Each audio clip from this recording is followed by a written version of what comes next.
Welcome to How to Talk to Kids About Anything with Dr. Robyn Silverman, a podcast loaded with practical tips, powerful scripts, personal stories, and simple steps to make even the toughest conversations easier. So get ready to get the information you need to make the impact you want from someone you trust, your friend, parenting expert, Dr. Robyn Silverman. Hello and welcome to How to Talk to Kids About Anything, where we give you the tips, scripts, stories, and steps to make even the toughest conversations easier. I'm so honored to be your host, Dr. Robyn Silverman, child and teen development specialist, author, and speaker, and most importantly, parent of two great kids who give me the opportunity to love, learn, and grow every single day, whether I want to or not. Believe me, I get it. It's not always easy, but we're in this together, and we have some wonderful people helping us along the way. Confidence and self-worth, both positive and negative, can influence how a person feels, thinks, and acts throughout childhood and adulthood. We all feel the outside influences from adults to children, boys and girls. It's been well researched, though, that girls have it particularly tough these days. On How to Talk to Kids About Anything, we've heard it from Katie Hurley and Rosalind Wiseman, who talked about mean girl pressures. We've heard it from Rachel Simmons when she told us that each girl is in need of feeling that she is enough as she is and often does not because she is in a constant state of comparison and perfectionism and striving. And we talked about it with Dina Alexander when we discussed media literacy and the images girls keep seeing every day as they submerge themselves in media and social media 24/7. My own work on girls' body image and the confidence crisis that I personally present on and write about has shown again and again that the confidence and self-worth of girls can get compromised as they move from the younger grades to older elementary school, middle school, and high school. We know we have a problem. Now what do we do? Now, I always loved when I have guests who are invested a great deal in the work in the same area that I'm invested in. They love to talk about girls and confidence and how we can help girls thrive just as much as I do. And we're so lucky to have Dannielle Miller on the show today, who's speaking to us all the way from Australia. And Dannielle overlaps with me on this vital work on confidence as we both work to help girls thrive. Dannielle Miller is a best-selling author, teen educator, and media commentator. In 2003, she founded Australia's leading provider of in-school workshops for teen girls called Enlighten Education.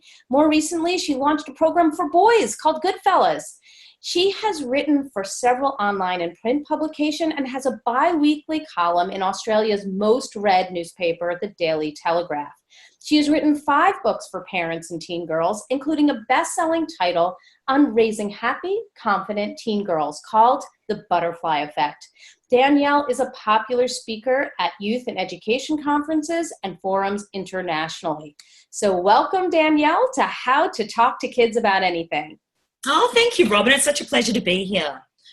So before we get into the meat of the matter, for those who haven't had the opportunity to meet you and read your books or your articles, can you tell us what gets you up in the morning and what got you so focused on girls and their wavering confidence these days? Yeah, look, I was a high school teacher for many years and I worked predominantly with students at risk, so in a student welfare role. And it was interesting, Robyn, because most of the students who were sent to me for support were boys. And I think that's because boys tend to act out. They tend to explode rather than implode. So I was sort of happily working away with young men. And then it struck me, what was happening to their sisters? You know, these young people all came from the same homes. They were all experiencing similar pressures. Why were we not identifying girls as needing extra support? And I did sort of delve a little deeper, had further conversations with young women and realised they absolutely did. It's just that they're better at masking that often. So girls can be doing really well academically. They can be making great, friendships. They can be doing well on the sporting field. But behind closed doors, it's a very different story. So I became really focused on getting to the heart of what was happening with young women. And then for me, Robyn, it became personal when I had my own daughter. So my daughter Tia is now 19, but when she was younger, I remember looking at her and as a little girl, she was, as we often all were, so full of confidence and so excited about the world and her place in it. And I compared that youthful enthusiasm that I saw in her to what I saw expressed in the teen girls I taught, and realised there was a real disconnect there. So I sort of thought, what could I do? What could I do at that early intervention stage, something positive, something proactive to support girls to know how to navigate a world that sometimes doesn't seem to like them very much. So I designed Enlighten, thinking it would be a bit of a part-time hobby while I had my senior role in education. Mm-hmm. But it took on a life of its own, particularly after 60 Minutes here in Australia did a story on me. And I decided to dedicate myself full-time to sort of growing it. So we work with 20,000 girls a year across Australia, New Zealand and Asia. And it's really exciting, and it's opened lots of opportunities to do writing as well, as you suggested. So amazing. And I'm sure the girls and the families are so appreciative of your support and your ideas, considering that we have a lot of startling statistics that we both talk about in our keynotes, and teenage girls are more likely to drink alcohol, to take drugs, to have self-esteem and body image issues than our boys. And in fact, it's extremely common for girls to want to change something about their bodies. They feel like they're not enough.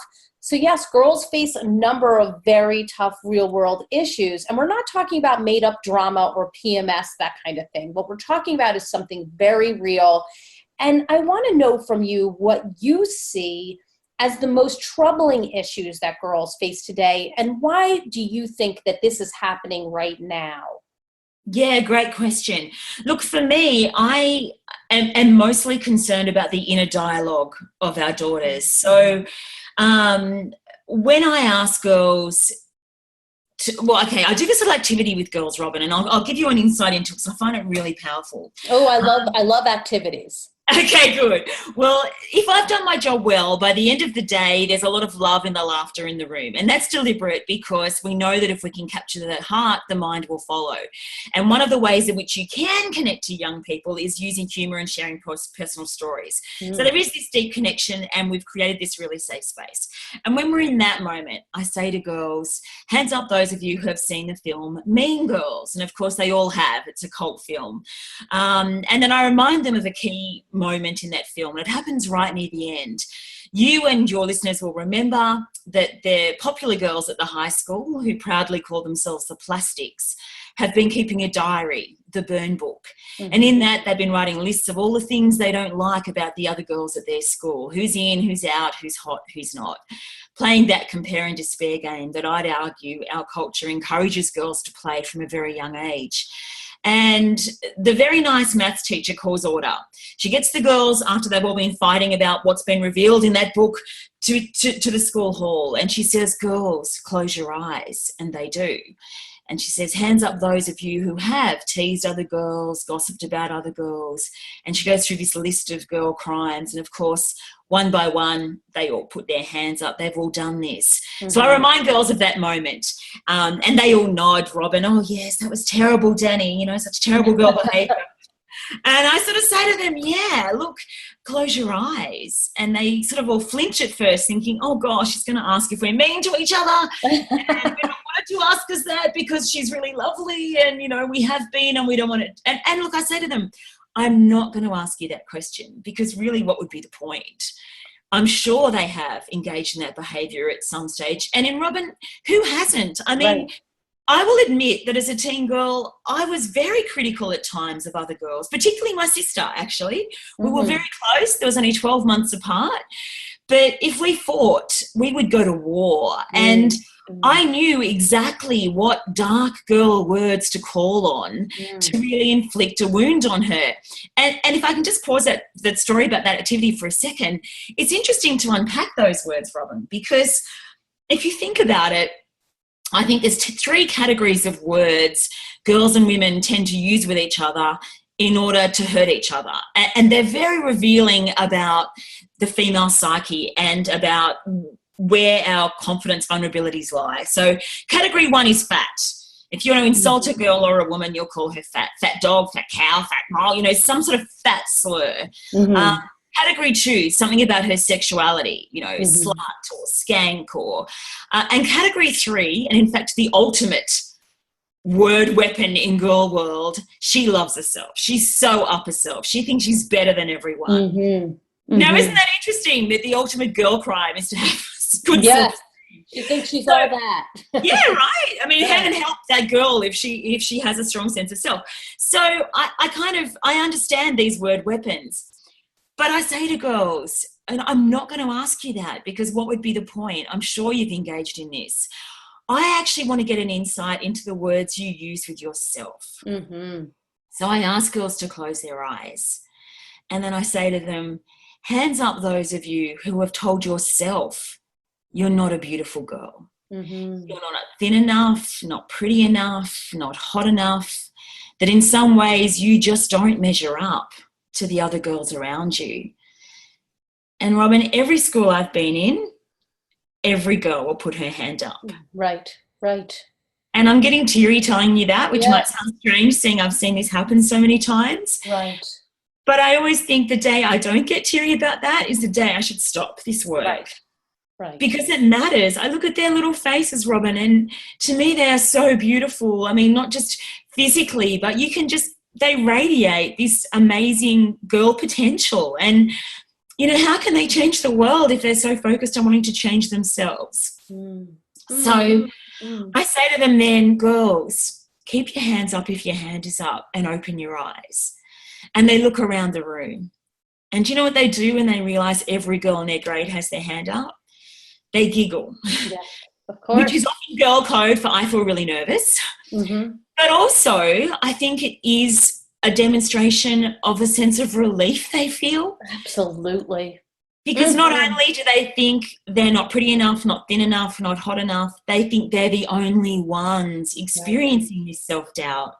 So what happens is, Robyn, when you have that moment of realising, wow, it's not just me, it's everyone, something shifts because you start to realise we are at war with our bodies because there's a war being waged on our bodies. So this is a powerful moment where you can then get them to turn that critical gaze outward and look at culture, this culture that doesn't seem to like them very much, that encourages them to play, compare and despair. You can start to deconstruct media. You can start to teach her that her worth won't ever be determined by a number on a scale. And in that moment, you have the power to do something really clever because you also create a sense of sisterhood and connection. I think that's really crucial. This isn't about one individual girl's struggle to feel okay. This is about the feminine struggle to feel okay and to realise that we're not just bodies, we're somebodies. I think this is what you're saying is so important, and I want to put high beams on that and kind of delve in because one of the things that you just said is how critical we can be as key adults in helping our girls because they are doing this to themselves. And I have a daughter too, and we all have, listeners have key girls in their lives, whether they're students or they're athletes or they are their daughters or nieces or granddaughters. And we have these key girls in our lives and we want to do something.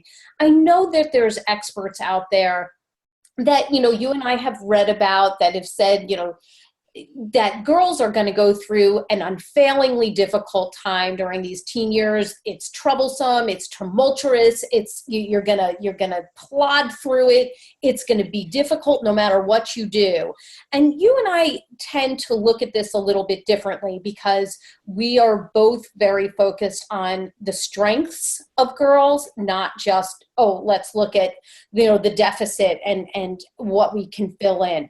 So I want to kind of look into that, and I want you to answer, how do you feel about a parent's role or a teacher's role or a coach's role, a key adult's role in the life of a girl during those teenage years, and how can a key adult have an effect on our girl even if it is a more difficult time of their life.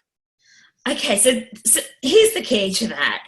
I think one of the first things we need to own is that this isn't just a teen girl issue. Mm-hmm. So while we know lots of teen girls struggle with thinking they're not pretty enough, not thin enough, not hot enough, my God, so do women.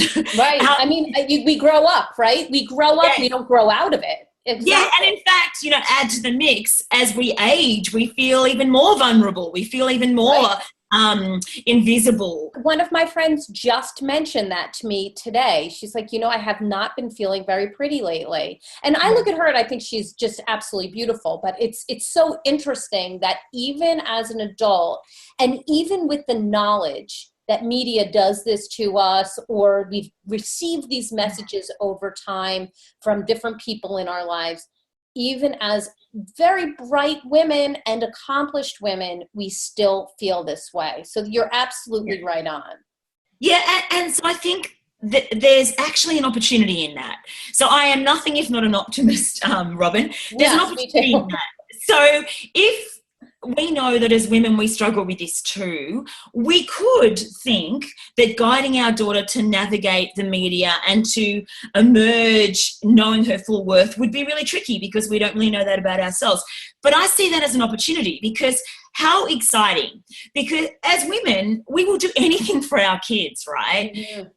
And we do anything for our kids. We do the impossible for our kids. So what an opportunity to think, you know what? I'm going to have to come to terms with loving myself and knowing myself, because that is one of the best gifts I can give my daughter. And by doing that, that is not selfish. That's not indulgent. That is actually setting me up to go on this journey with her. And so we don't have to think that we have all the answers. We don't have to say to our daughter, oh, yeah, you feel insecure. Don't worry, sweetheart. I'm all over this. I feel fantastic every day. We don't have to do that. We can actually say, yes, I struggle with that too. And that's really tough. But when I feel that way, this is what I do. Or, yeah, you're right. When I look at magazines, I feel a little sad and a little deflated as well. I wonder why that is. Let's think about it together. You can kind of hold her hand and take her on this journey and heal each other and make this women's business. And I think that is really exciting. And I think that is full of possibility. And it's a wonderful way of connecting with your daughter. So I have a teenage daughter. She's 19 now. One of the best parts of our bond is that we did bond from a young age around feminism and the women's movement. She could see that the politics of that made sense to her, that we're going to empower her, we're going to recognize her. She could see that for me, that was kind of a life force for me.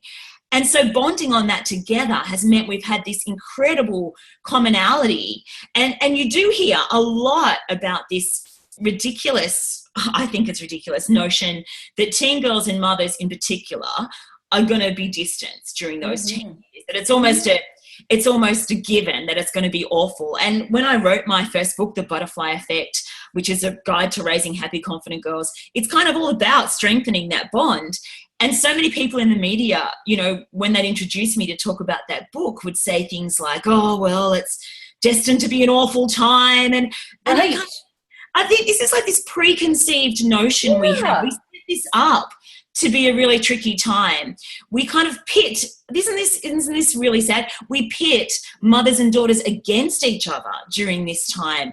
But what an opportunity they have to connect, to embrace, to discuss feminism, to discuss their own growth as women, and to use that to bond. And I always say, Robyn, girls can't be what they can't see. Mm-hmm. They can't be what they can't see. So our girls will not know their full value, their full worth, if they don't see us trying to come to terms with what we see our value and worth as being. Right, absolutely.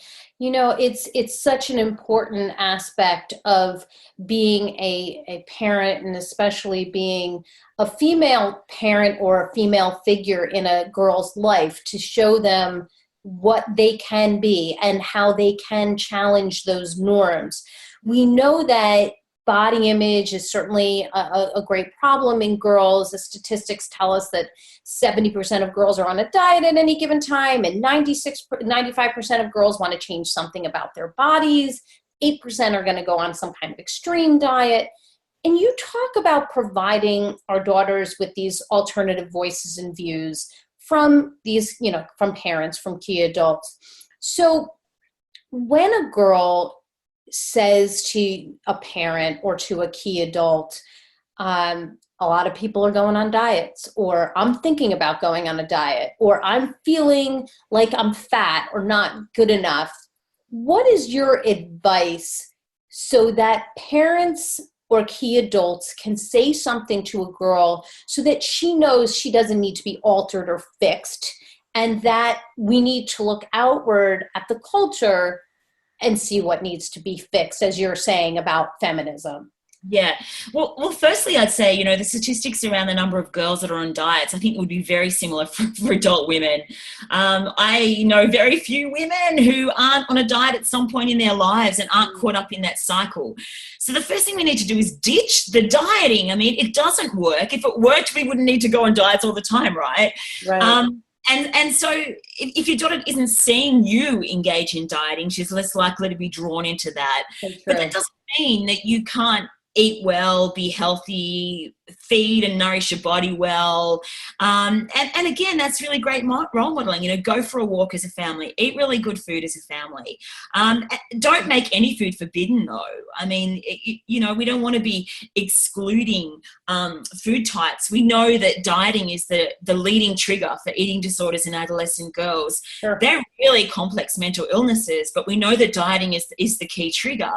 And we want to avoid that stuff. There's so many other opportunities to encourage your daughter to love, nourish, and see what her body can do, rather than focus on its perceived deficits. Mm-hmm.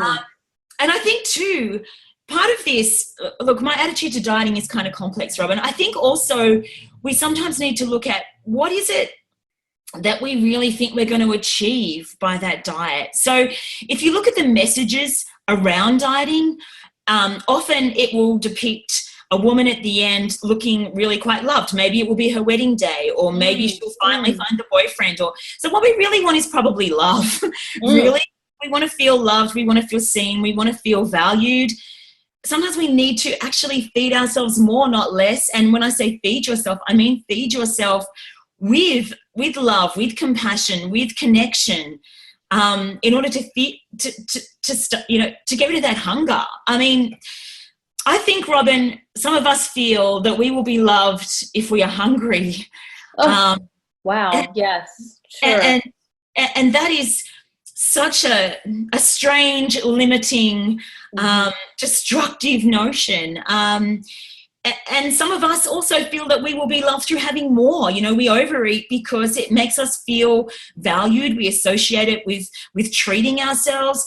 So we kind of need to come to terms with this inner desire we have to feel that we are enough, to feel that our body doesn't define us. So that's complex work, but it's valuable life work. And as parents and educators, I think also throughout all of this, a key element is to really focus on being empathetic and love your daughter. I mean, just because she's bigger and more difficult to love at times doesn't mean that she doesn't yearn for that. She doesn't need that. And if she isn't getting it from her family, she'll look for it in other places, and not all of them will be positive places.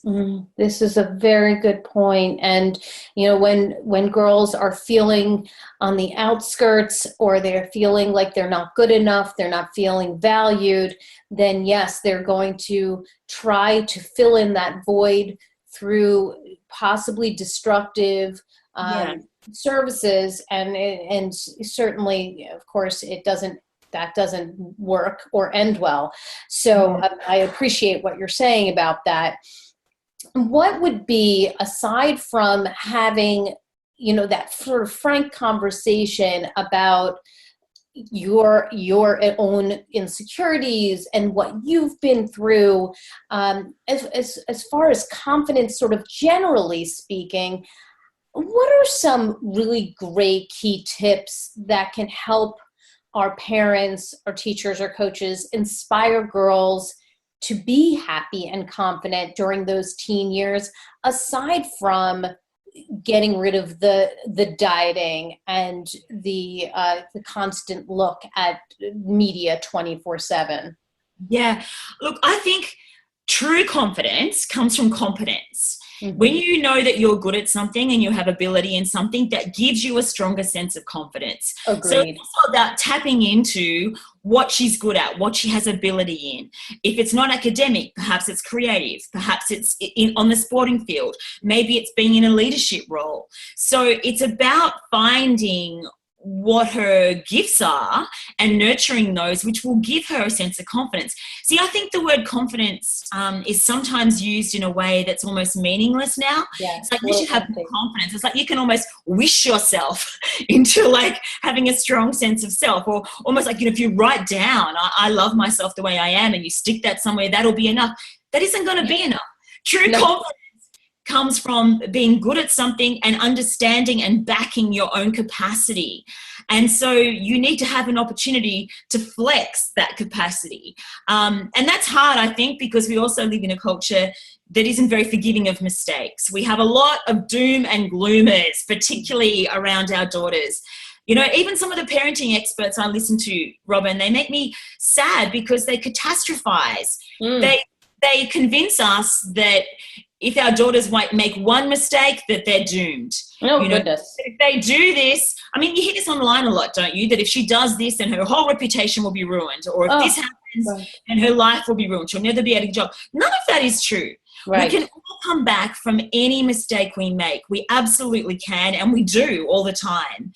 And we need to encourage her to understand there's always a way forward. Work through solutions with her rather than catastrophizing, and build up her competence in any area. But the other thing that I'm really passionate about, apart from girls, my most recent book was actually a book on gratitude. Mm-hmm. And I think gratitude is probably a whole nother conversation we could have. But quickly, I do think that fostering thankfulness in girls and boys really helps build up her sense of confidence and connection, because she'll start to look at the world and think that it isn't all doom and gloom, despite what the naysayers might say, and that there is plenty there for her to feel grateful about, for her to feel appreciative of, and she'll start to identify those little moments, and the little moments build up to a big moment of love in your life.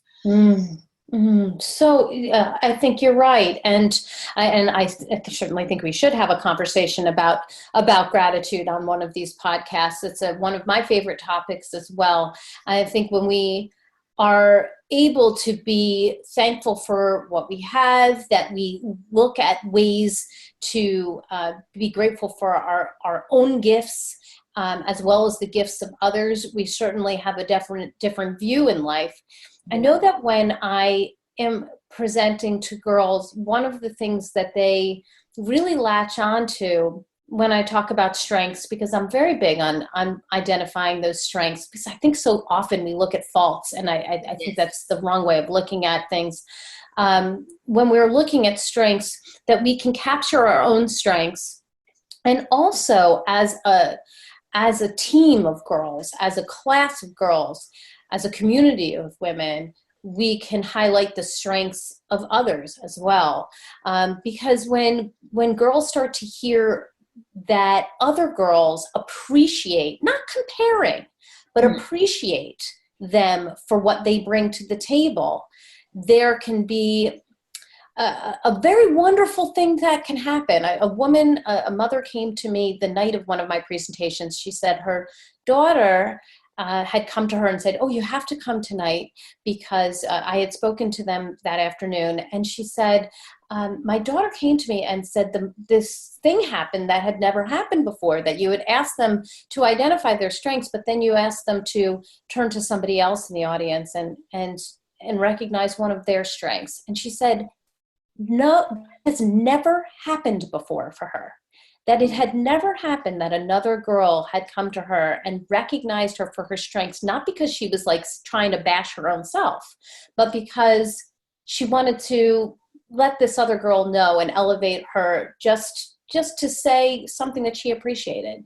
So I really think that idea of strengths can certainly be expanded, what kind of things do you want our girls to be saying to their friends, them in their groups? Because we're talking a lot about the key adults, but what about when you leave those girls and they're in those really strong friendship groups? What do you want to happen within those friendship groups in terms of conversations and interactions?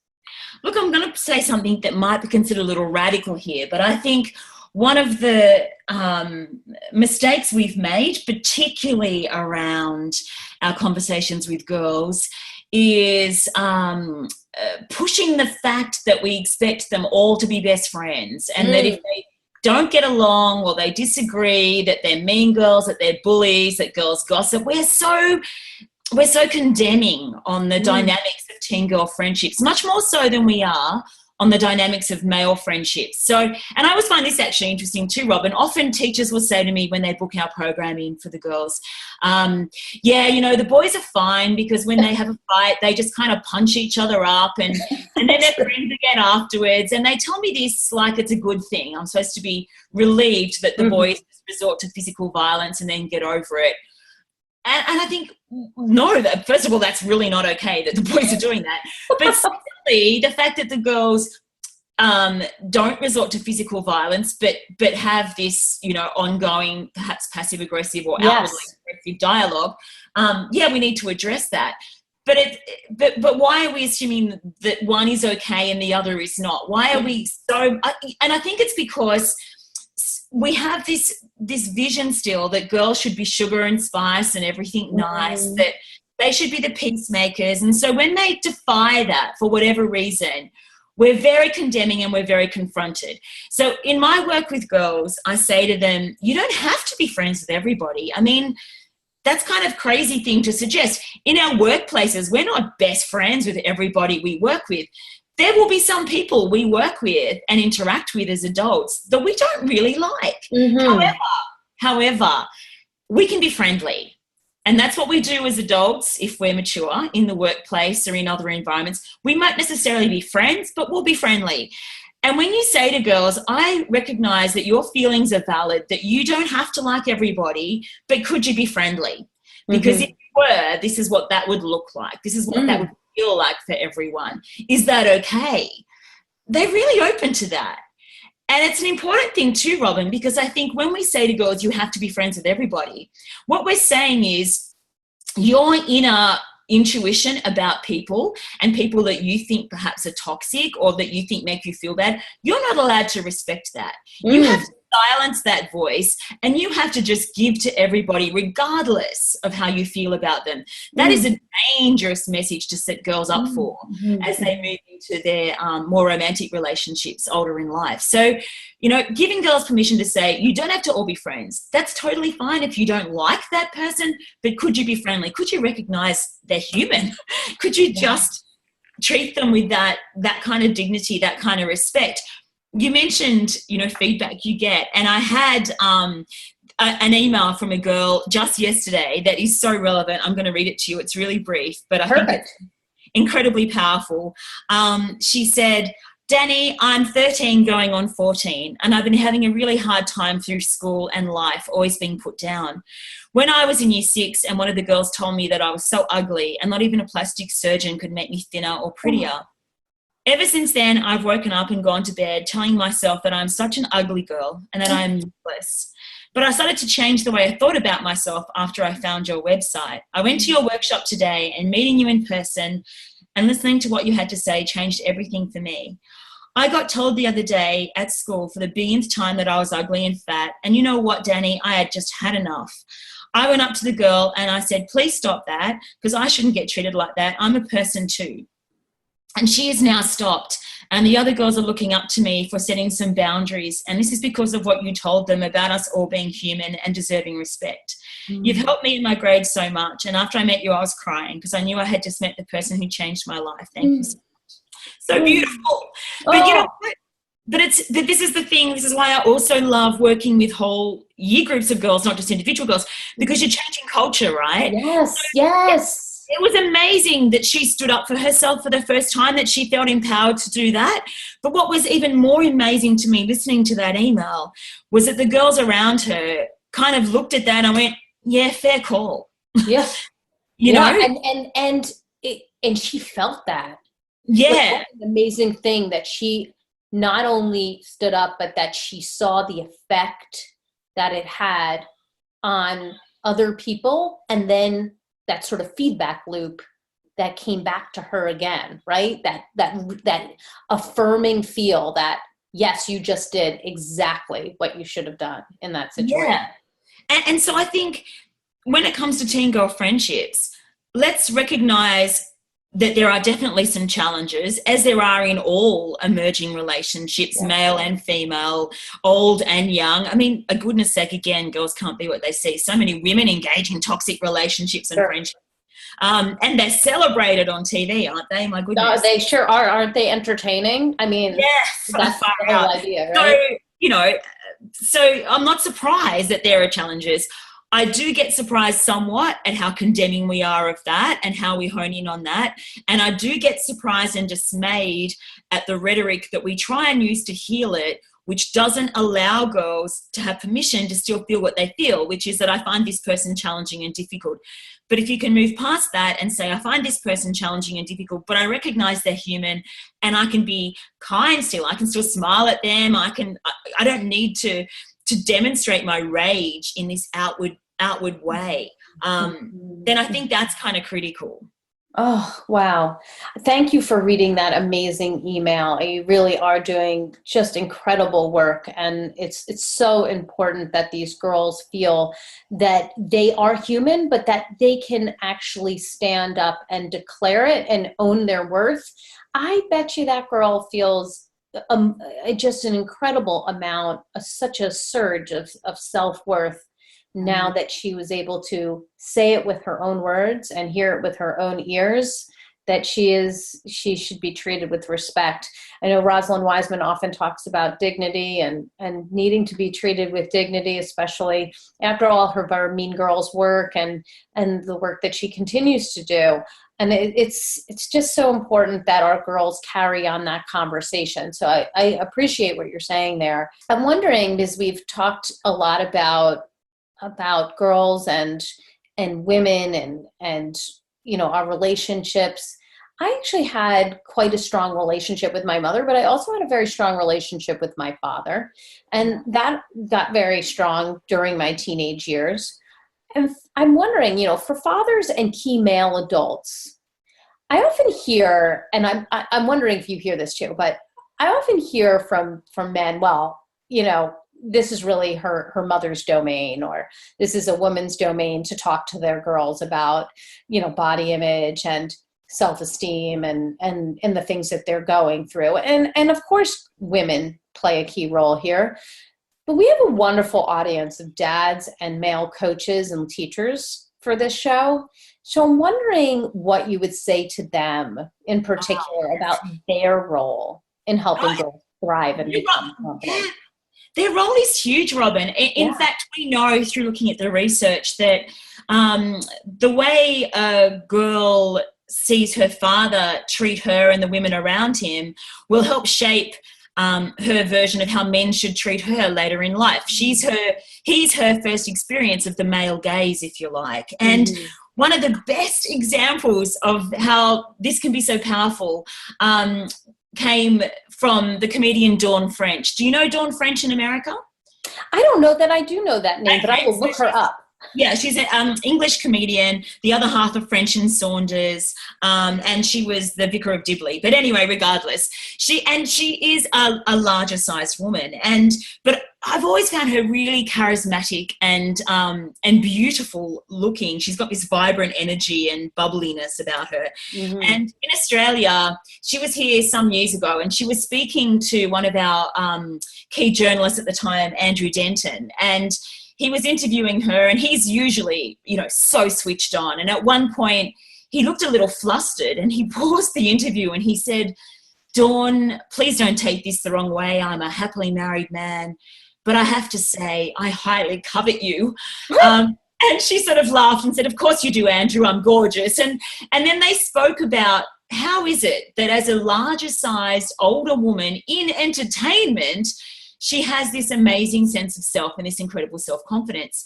And she attributes it to her father. And in fact, she's written a beautiful book called Dear Fatty, which is really almost a love letter to her dad. And in that, she described this wonderful moment, Robyn. I'm going to paraphrase it. But she was around 16 and she was going to a party. And she said there was going to be a really hot boy there that she really liked, and she was looking forward to seeing him and making a bit of a play for him. So she said, you know, I decided I would wear purple velvet hot pants and a matching purple velvet beret. And she said, I was a plump girl even then, so this required much oiling of the thighs to try and get this outfit on. She said, and I finally sort of squeezed myself into it, and I came sashaying down the stairs, and my dad looked up at me and he said, oh, Dawn, I think we need to have a talk. And he pulled her aside and he looked at her and he said, Dawn, you are such a beautiful girl. You are my sun, my moon, my stars. And every time you leave this house, Dawn, you take my heart with you, and your mother's too. And I want you to know, darling, any man would be bloody lucky to have a woman like you on his arm. And she said she got to the party and she saw the cute boy and she thought, nah, I don't think he's good enough for me. And I thought, what a gift to have given his daughter, this strong sense of her value, of the fact that she is loved, that she is seen. Isn't that all we ever want, to be loved and to be seen, you know? Whether we're wearing purple velvet hot pants or we're not. We yearn for this. And I did growing up, Robyn, so much. I mean, your listeners are probably listening to me thinking, I sound pretty together, and I guess in many ways I am, but God, it's been a journey. I mean, when I was a little girl, when I was 2, I was badly burnt. And I have 3rd-degree burn scars on my arm and my neck, really very noticeable, quite disfiguring scars. And as a little girl, I thought, you know, they didn't matter. Like, I just was so happy about bossing my sister around and playing outside with my puppy. And, you know, I didn't care about how I looked. But when I hit adolescence, God, I definitely did. And I thought my arm was this big, disfiguring kind of lump that I was going to have to drag through what had been such a promising life, you know, because as a teenager, you are very dramatic. You do, you know, you're wired to feel things really strongly, which can be such a great thing and such a negative thing. And for me, it was this huge, you know, crippling self-doubt about my arm. And on the surface, I reckon I looked fine. I mean, I was very bright at school. I was academically excelling. I was popular, but I was wearing a jumper all year round. You know, I was covering up. And it was only through kind of discovering the women's movement, really questioning why there were these limiting messages about beauty, that I started to develop a stronger sense of self that was more resilient to that. And part of that journey of resilience for me, honestly, wasn't so much my mum being a positive role model. She was very caught up in dieting and so forth herself, to be honest. It was men. And in my case, it was my grandfather. And I was very, very close to him. I'm getting teary. He was the love of my life. He passed away when I was 17, but I adored him. And again, this competence equals confidence. He would show me all the time that I was clever at things, that I could fix things, that I was so much more than just my body. And that was an amazing gift. So we sometimes have to be a little creative about where we seek these positive role models, Robyn. We don't always get dealt a fair hand, do we, in life? No, right. We might not have parents around us, or even teachers perhaps, that really see us and value us, but we can seek that out, and we can seek that out through literature. We can seek that out through fiction and non-fiction, through reading, just surrounding ourselves with voices that shine a path for us, which, you know, illuminates for us somewhere we think looks like a good place to be. And we just keep heading in that direction, one step at a time. Yes. Wow. Thank you for sharing that. Those are, you know, all of this is so beautiful. I love all of the stories that you've told. And, the idea that this Dawn French's father said all of those beautiful words to her and sent her off to a party, and your grandfather said these amazing things to you, and that made such a difference for you.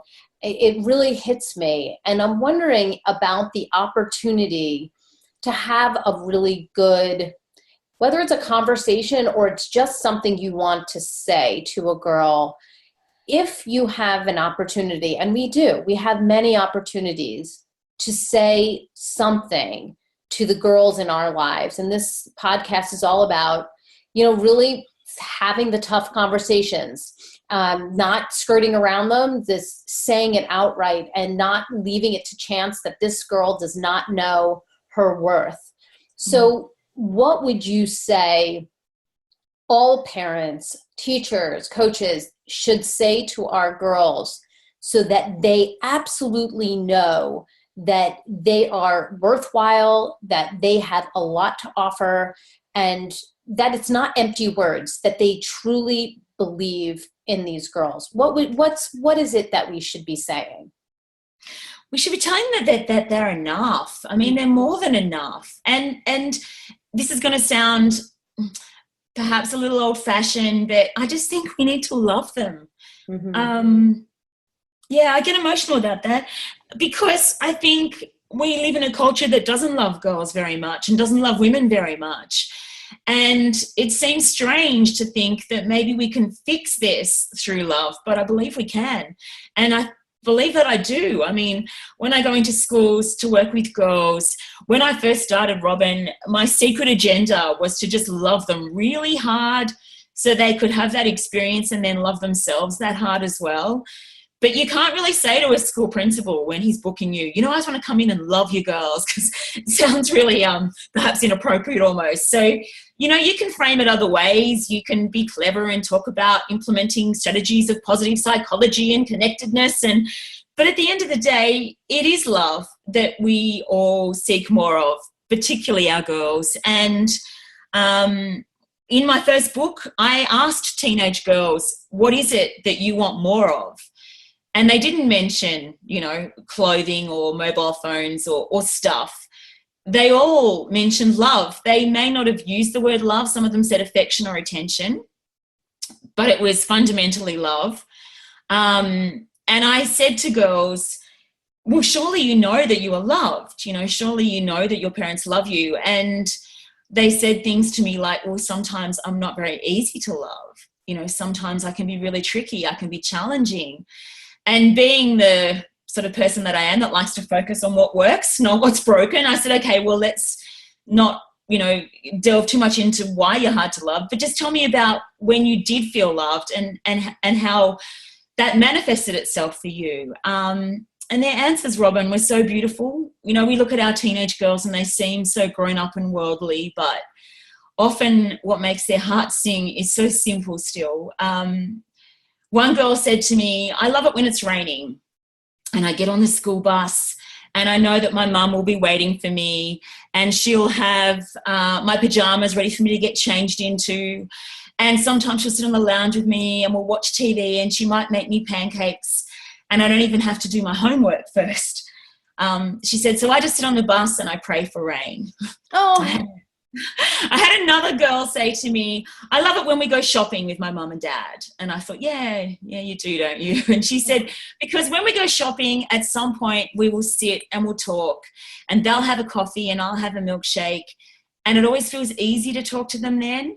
She said, so I ask them for stuff all the time, but I don't really want the stuff. I want to talk to them, but I don't know how to ask them for that. Oh. I had another girl say, I love it when I walk into my mum's bedroom because it smells like her and that smells like home. Mm-hmm. When you hear these things, it breaks down some of the complexities that I suspect we've kind of artificially constructed around these years. We've got this. We know how to love our kids. We know how to be fierce for them. We know how to step up for them. And we need to trust that. We need to not let the naysayers and the doom and gloomers get into our heads and our hearts, because it is about connection and it is about that mutual empathy and respect and love. So it's beautiful.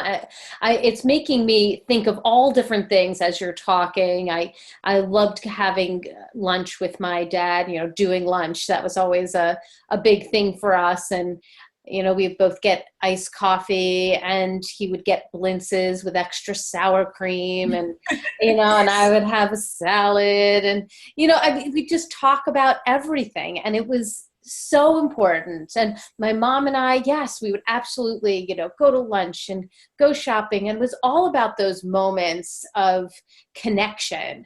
And I really, truly believe that conversation breeds that connection, and that we need to delve into the different topics and ask our girls what's going on, and not assume that they're going to shut us out. I think you're right on with that we can't make these assumptions of doom and gloom. Yeah, and also not take it to heart if they don't feel like chatting too much. I once spoke to this really delightfully upfront teenage girl. She was 16, and she said to me, I get so annoyed when I come home from school and my mom said, how was your day? What happened? And I've lived it once. I don't want to have to live it again. Oh, that's such a good point. And I sort of said, well, maybe you should tell your mum that, because I think she thinks you just don't want to talk to her because you don't value her. She was like, I'll talk about something else. I just don't want to talk about my day. Right. Oh, that is such a well-said line. I like that. I say that, that I think it's just about keeping the conversation open, right? And not personalizing it too much if they don't want to talk. I mean, it is exhausting being a teenager. Oh, and home is a safe place. You finally. I remember. Yeah. I once had this gorgeous dad as well. I did this keynote, and he was this wonderful dad, and he worked in mining of all things. So he was away from home for quite a while, and he put his hand up, in front of 1,000 people, and he said to me, which was beautiful of him, he said, I really want to connect more with my teenage daughter. He said, but I'm away a lot for work, which makes it really tricky. And sometimes when I ask her out, she doesn't want to go out with me, and it really hurts me. And he kind of got quite teary. I was very touched. And I said to him, firstly, it's so beautiful that you're here to learn about raising teenage girls. So you're definitely getting some bonus points from us, at least, for, your desire to do this better. I said, but can I just ask you, what were you like as a teenage boy? And he just laughed and said, I was a complete, idiot. Like, I was a monster.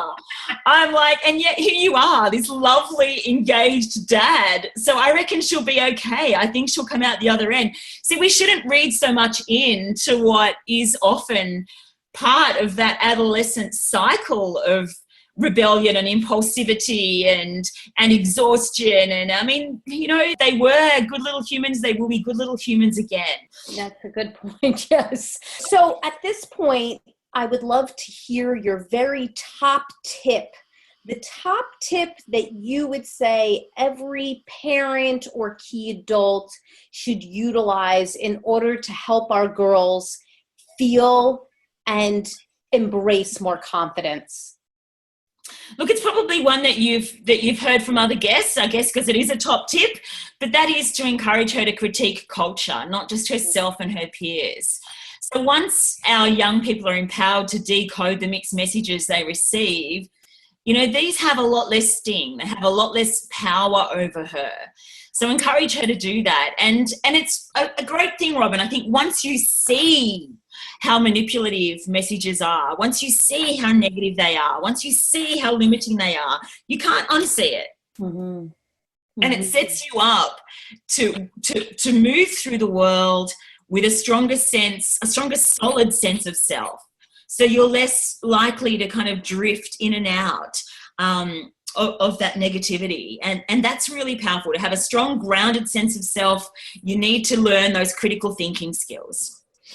I agree with that. And, our kids want to be more savvy. They want to feel like they have some power in this world, some control in this world, so that when we can open their eyes to what's going on in the media and the influences that are around them, they feel like, well, I'm not going to just lie down and allow that to happen to me, right? They feel like they have some control.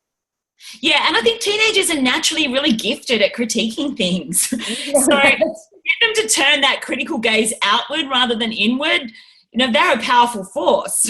That's true. And if we, give them that permission and we ask them the questions and we discuss the media and say, what did you think about this? And what about what they're saying? Like, how does that make you feel? Then they're going to be more likely to critique something and see it through different eyes, or at least admit that they have had a hunch all along about something, and now you're giving them the opportunity to talk about it with you. And that's a great gift. Yeah, absolutely. And again, it's creating that moment of connection and that moment of me too, Mm-hmm. Yeah, I feel that too. Right. I agree with you. Yeah. So at this point, I'd love to find out from you where you would want people to go in order to get more information about you and some of the topics that we've talked about today in your books, because what you have to offer is really helpful to parents and to educators. Well, thank you, Robyn. That's very kind of you. I think because I wear lots of different hats, the best website to go to is probably my own personal website, which is DannielleMiller.com. And there's 2 N's in Dannielle, just to be tricky. So DANNIELLE Miller, MILLER.com. And from there, they'll be able to access information about my girls program, my boys program. I have a blog for parents and educators, which I've been writing for 10 years. So there's lots of posts on there. And they'll be able to access some of my media work and my books. I don't think my books are available in the US, sadly, but maybe some publisher will listen and decide to change that. Absolutely. And maybe there's some way to access it on Amazon or possibly. Yes. Yeah. Okay. So, all of that is really terrific. And we will have links to all of your information on the show notes. So those people who are driving right now or, are unable to write anything down, don't worry. It's all right there on the website on the show notes, along with some great quotes from Danny, who has said so many great things that I've been writing down, some important ideas that we want to come away with, and her bio. Everything will be right on in there. So don't worry if you're unable to write anything down right now.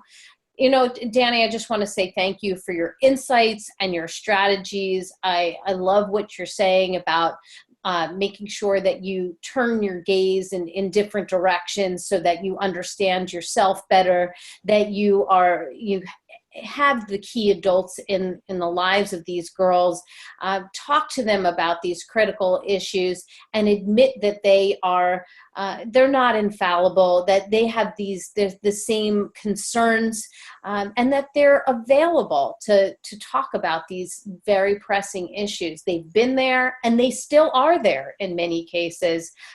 Your strategies are really important, and I think that everybody who's listening is I'm sure extremely appreciative of everything that you've revealed today. So thank you.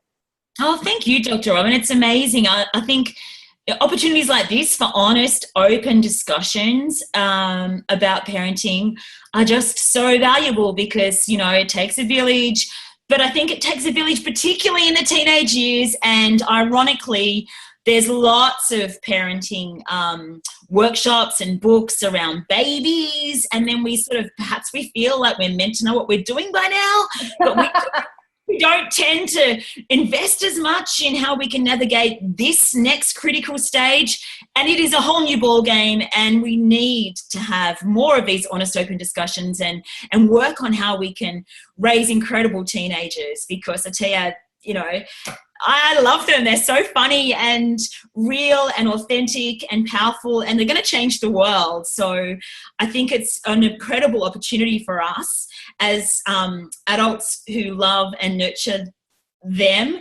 to do so with, a little arsenal of strategies and a little bag of tips and tricks that we can use and pull out to make it as painless as possible. Absolutely. You said it. And it's something that we really appreciate you stepping out and taking that a very big role in helping us understand the teenage years and our girls and confidence, and going out and really using your strategies hands-on, because these girls need you, and they're certainly responding to you. So thank you so much for being on the show and sharing your gifts with us. My absolute pleasure. Thank you, Dr. Robyn.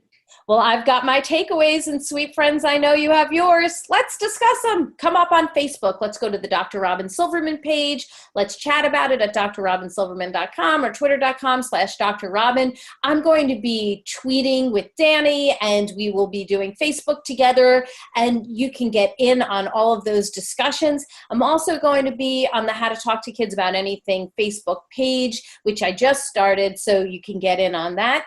And I'm on Instagram now, so come on over. We're going to have memes that from Danny too, who has said so many great things. I want to slap them right there on a meme so you can share them yourself. And if you love this podcast like I did, I hope you'll go up to iTunes and rate and review it so other people can learn about the outstanding solutions and use them in their own homes. I truly appreciate it.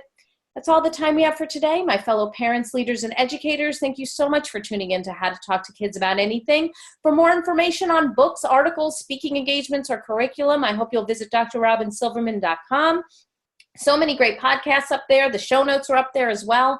I look forward to weathering the storms and enjoying the sunny side of life together.